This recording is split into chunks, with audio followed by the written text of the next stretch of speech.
Hay cosas de nosotros mismos que debemos desechar.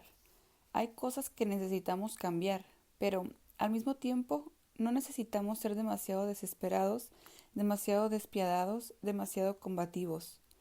En el camino a ser útiles y felices, muchas de esas cosas cambiarán por sí mismas y las otras pueden trabajarse al progresar. Lo primero que necesitamos hacer es reconocer y confiar en nuestra naturaleza interior y no perderla de vista, porque dentro del patito feo está el cisne y dentro del tigre brincolín está el rescatador que conoce el camino y en cada uno de nosotros existe algo que es especial y que necesitamos conservar. El Tao de Pu. Séptimo paso. Humildemente le pedimos a Dios que nos liberase de nuestros defectos. El miedo formaba gran parte de mi vida y mi codependencia. Miedo a la gente, miedo a la vida, miedo a mi pasado, miedo a Dios, miedo a la recuperación, miedo a mí misma. Una de las cosas que temía de la recuperación era dar este séptimo paso. Por un lado, quería que Dios me quitara mis deficiencias. Por el otro, no estaba muy segura de que quedara algo de mí si lo hacía. Bajaría a Dios y de un golpe quitaría todo lo que se parecía a mí.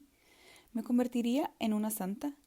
En una concha vacía, sentí que tenía mucho que perder porque no pensaba que yo fuera gran cosa. Me sentía como una cáscara vacía, y que me quitaran mis defectos, aquello que ahora llamo codependencia, me sonaba a aniquilación. ¿Qué me sucedería? ¿En qué me convertiría? ¿Tendría una personalidad? ¿Me convertiría en un robot de la recuperación cantando frases hechas, sonriendo dulcemente? ¿Perdería aquello que me hacía única? ¿Perdería mi pasión? El epígrafe de este capítulo es más largo que otros y es más largo intencionalmente. Necesitaba ser así porque dice algo importante. Sí, existen cosas en nosotros que necesitamos desechar, pero necesitamos conservar lo que somos, nosotros mismos, nuestra personalidad inherente y los rasgos, cualidades e idiosincrasias que nos hacen especiales y únicos. Cuando trabajamos específicamente este paso, Dios no baja con una aspiradora para absorber todo lo que tenemos dentro. Dios no me quita mi personalidad. Dios no me elimina a mí. Dios solo se lleva aquellos rasgos que me restringen y evitan que sea yo misma. Algunos de los rasgos más destructivos serán eliminados. Muchos se invertirán. Existe un aspecto negativo de la conducta obsesiva, pero también existe un lado positivo de esa conducta. La obsesión invertida se convierte en determinación. Algunos de mis defectos necesitan refinarse o atenuarse. Por ejemplo, ser cuidadora, enfocarme en otros en detrimento y abandono de mí misma, puede convertirse en amor a mí misma y a otros. Ese amor puede manifestarse en una forma enriquecedora, dadora de vida y que demuestre estima por mí misma y por otros. He aprendido que el miedo es una cosa que debe desaparecer a menos que sea para evitarme caminar frente a un camión en marcha. He aprendido que soltar mis defectos no elimina mi personalidad, le permite salir y brillar por primera vez desde que fui una niña muy pequeña. Humildemente pedimos a Dios. Aparte del temor a lo que pueda sucedernos sin nuestros defectos y a lo que pueda significar que nos los quiten, solo queda realmente una idea por revisar en este paso. Humildemente pedimos a Dios que nos libere de nuestros defectos. Eso no significa que le gritamos a Dios que nos cambie. No significa que exigimos. No significa que tenemos que gimotear, arrastrarnos, mendigar, rogar o pedir incesantemente. Lo que propone este paso es que reconozcamos que Dios es el poder. Reconocer la diferencia entre Dios y nosotros. Dios es omnipotente. Nosotros no y no tenemos que serlo. Simplemente hay algunas cosas que no podemos hacer por nosotros mismos. Cambiar es una de esas cosas. Así que le pedimos a Dios que haga por nosotros lo que no podemos hacer por nosotros mismos. Humildemente le pedimos que nos libere de nuestros defectos. El pedirlo, por favor, ayuda. Confiar en el proceso. La primera vez que di este paso, hice exactamente lo que recomienda el libro grande. Me recluí en un cuarto y cerré la puerta. Le pedí a mi creador que me quitara todos mis defectos de carácter. A pesar de mis temores, lo dije sinceramente. Estaba lista para que me quitara esos rasgos de lo que me había hecho consciente y que había descubierto en mis pasos cuarto y quinto. También estaba dispuesta a que me quitara todo aquello que necesitaba eliminar, aquello que no había visto en mis pasos 4 y 5. Así es que pedí eso también. Me medité un rato y luego me alisté a salir del cuarto, preguntándome qué sucedería. ¿Me fulminaría un rayo? ¿Me dormiría esa noche para despertar convertida en una persona diferente al día siguiente? ¿Me podría reconocer? ¿Qué parte del cambio me correspondía a mí? ¿Significaba eso que tenía que ser perfecta en adelante? No comprendía el proceso que había iniciado. Aún no lo entendía del todo, pero he aprendido a confiar en él. Es un proceso gradual, un proceso de sanación y un proceso espiritual. No duele, por lo menos no más de lo necesario para sanarnos de daños pasados o para llamarnos la atención. Es un proceso aceptable y aún el dolor se hace aceptable una vez que sepamos sentir en lugar de resistirnos una vez que nos disponemos a rendirnos. No es, aprendí, un proceso instantáneo y no hay nada que temer. A lo largo de los años somos cambiados. No tuve que cambiarme a mí misma. No fui revolucionada instantáneamente cuando di este paso, pero darlo inició el proceso. Paulatinamente comencé a notar cosas de mí misma, como ser cuidadora, controladora, sentir miedo o la tristeza no resuelta en mi pasado, no de un golpe. No me detuve, solo me hice consciente. Luego me hice consciente de lo controladora que era yo con otra persona. De nuevo, no me detuve, solo me hice consciente. Luego luché conmigo misma un rato. Trataba de no hacerlo, pero no podía, o trataría de dejar de hacerlo, aunque aún deseaba hacerlo. Me esforzaba más, fracasaba, luego finalmente me rendía, cesaba de luchar y me dejaba en paz. Era entonces cuando llegaban los regalos, regalos como el desprendimiento, el soltar, darme cuenta muy dentro de mí que no podía controlar a otro. Eso no quiere decir que lo hiciera a la perfección o que los regalos llegaran todos juntos, pero al paso de los años, el soltar gradualmente reemplazó la necesidad de controlar. Eso no significa que la necesidad y el deseo de controlar no regresan. En mi vida y en la vida de muchas personas que ofrecieron sus historias para este libro, el control aparece como el asunto principal aún ya bien entradas en la recuperación. Algo de ello aceptamos, nos mantenemos alerta, nos hacemos más conscientes, nos pescamos, pero no dejamos de aprender y crecer. Desarrollamos cierta suavidad y compasión con nosotros mismos, con nuestra humanidad. Dejamos que la transformación suceda. He descubierto que algunos de mis asuntos más problemáticos se transforman en asuntos que me ayudan. Por ejemplo, cuando yo era pequeña, pasaba mucho tiempo sola. No me llevaba con la gente y tenía pocas amistades. Durante muchos años, mientras otros iban a la escuela y se socializaban, yo estaba enferma y me tenía que quedar sola en casa, estudiando por mi cuenta, aislada de los demás. Tenía muchos sentimientos respecto de esa parte de mi vida. Una vez que acepté esa parte de mi vida y pude dar las gracias, aunque no fueran sinceras, por haberla tenido, pude apreciar el regalo que había recibido de esa experiencia.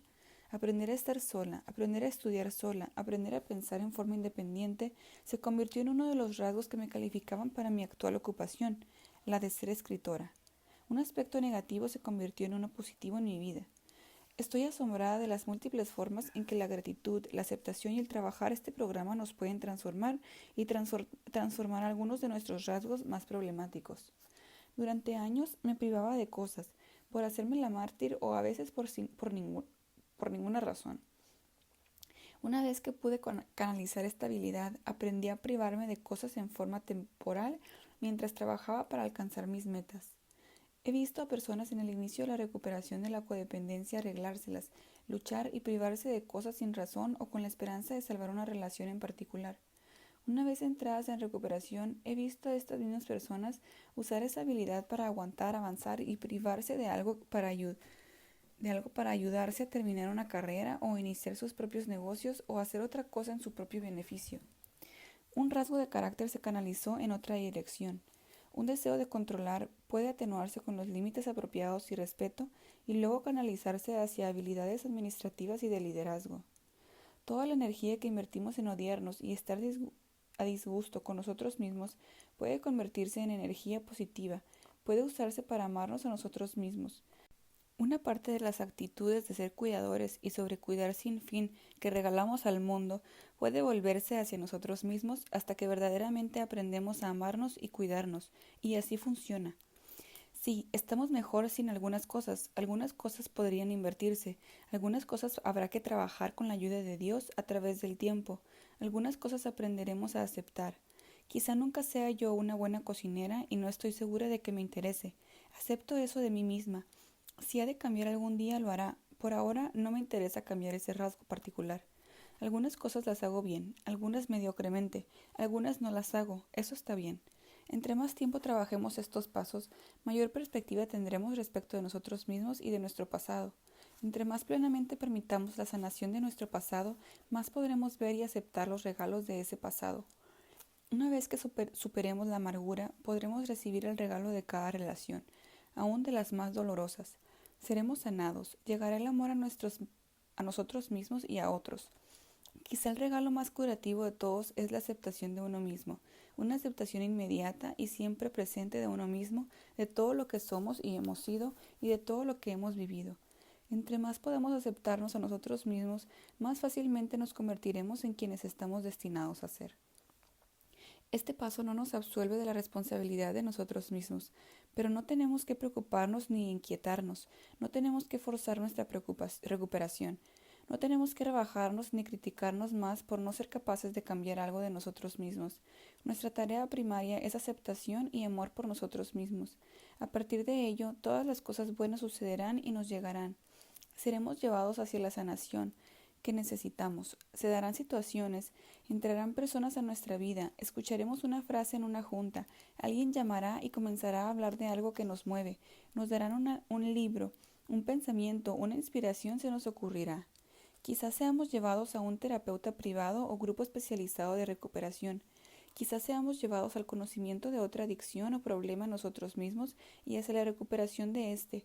Puede que nos encontremos en una relación que propicie una curación profunda de daños pasados. Posiblemente nos encontremos en una situación de empleo que nos rete con nuevas formas de asumir nuestro propio poder. Puede que descubramos nuevas partes de nosotros mismos para explorar y trabajar. El proceso funcionará y trabajará su magia en nosotros si permitimos que suceda. A veces trabaja aun cuando nos resistimos. Nos encontraremos cambiados hasta el centro de nosotros mismos en aspectos que no podíamos alcanzar por nuestra cuenta. Y sucede de manera natural si lo dejamos. Este paso nos da permiso de ser quien somos. Pedimos, por favor, ayúdame, por favor, transfórmame. A partir de ese momento podemos ser quien somos y dejar que el cambio se dé. No tenemos que esforzarnos tanto, no tenemos que luchar tanto. Nuestra tarea es aceptarnos en todo momento. Pidamos a Dios que haga lo demás. Pidamos sabiendo que lo que deseamos y necesitamos que se haga por nosotros es más de lo que podemos lograr. Pidamos sabiendo que no se espera que lo hagamos por nosotros mismos. Luego, seamos receptivos y confiemos en lo que viene. Sí, tenemos un papel en este proceso. Ese papel es aplicarnos a los 12 pasos. Hay tareas que hacer y se nos mostrará y ayudará a hacer lo que sea que debamos hacer cuando sea que debamos hacerlo. Pero la tarea de este paso es sencilla. Este es el paso donde humildemente pedimos a Dios lo que necesitamos. Nos da permiso de llegar cual somos y comunicar nuestras necesidades y deseos a nuestro poder superior. Pedimos por favor y luego confiamos en que hemos sido escuchados. Los pasos de transformación. Los pasos 6 y 7 son de transformación. Cuando las personas me preguntan cómo he cambiado o cómo pueden cambiar, no tengo una respuesta complicada. Nunca la he tenido. Sin embargo, he pasado por transformaciones mayores en mi vida. Comencé igual que todos, como una niña inocente. Cuando cumplí 12 años, era ya una alcohólica activa. Para cuando tenía 18, me inyectaba drogas. A los 23, estaba en un programa de metadona. A los 26 estaba en tratamiento, al principio contra mi propia voluntad, por adicción a drogas. Me transformé en una persona sobria y comencé a conectarme con estos pasos y con un poder superior a mí.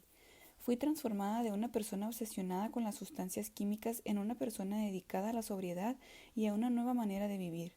De ahí descubrí aún otra obsesión, mi obsesión con las personas y mi negligencia conmigo misma.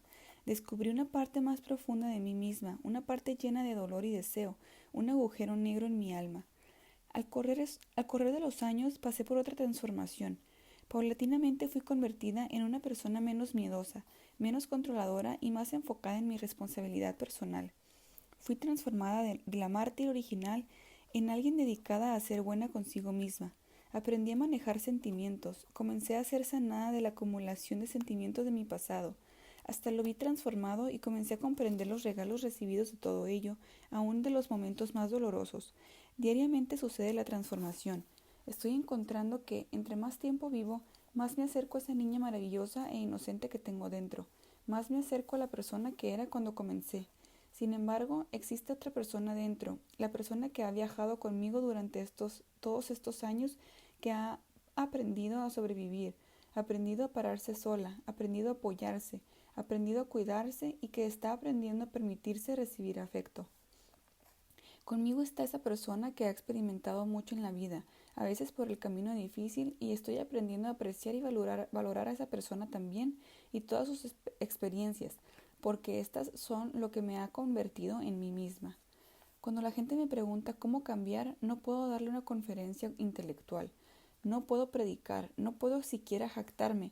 Lo que puedo ofrecer también a ustedes son las herramientas básicas para el cambio y la transformación en nuestra vida, los pasos 6 y 7.